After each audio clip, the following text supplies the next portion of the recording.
As we hope you'll have noticed by now, ours is a broad church at Auto Mundial. Be it V12 supercars or electric SUVs, we know that you're as passionate as we are about all things automotive.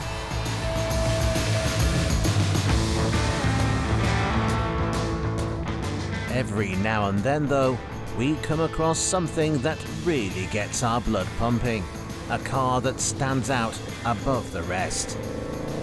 And this is one such machine, the all-new Ford Mustang.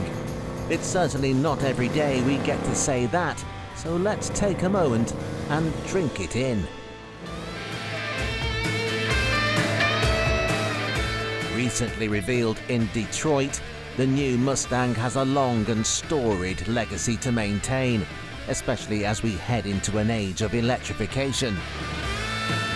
And that brings us on to the hot topic of what's under that long bonnet. Well, we're delighted to report that the new Mustang has a V8. Even better, between said V8 and the driver is a manual gearbox.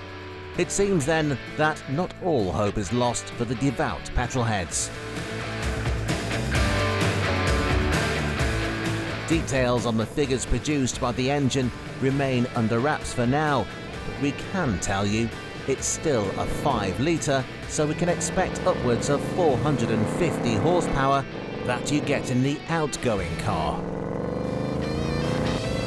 The so-called Gen 4 V8 features rev matching for heel and toe style downshifts, as well as a new dual air intake and a throttle body on each bank of cylinders.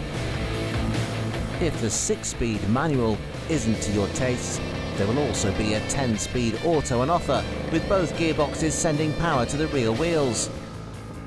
A smaller 4-cylinder motor will also be offered, but both versions get improved handling. The chassis is said to be an improvement over the old one, with reduced compliance from steering wheel to tyre, as well as a faster steering ratio to sharpen cornering. It should be a proper driver's car then, and that's before we've seen any Shelby variants.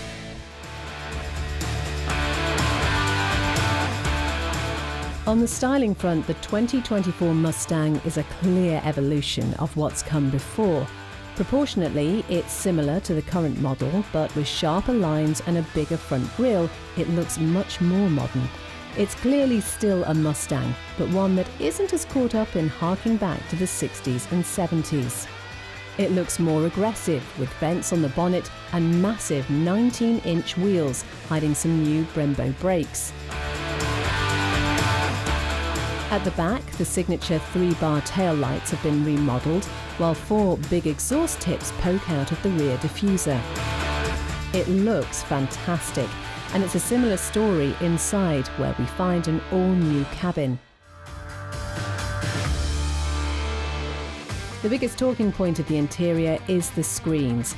No more physical dials. Instead, there's a 12.4-inch digital dash blended seamlessly into a 13.2-inch infotainment screen with Ford's latest Sync 4 operating system displaying drive modes and navigation.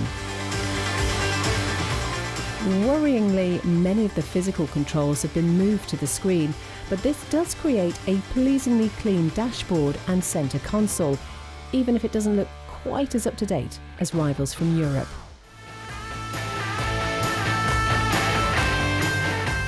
That said, most of its Euro rivals won't pack so much under their bonnets. Go for a Continental V8 and you'll be looking at something twice the price of a Stang.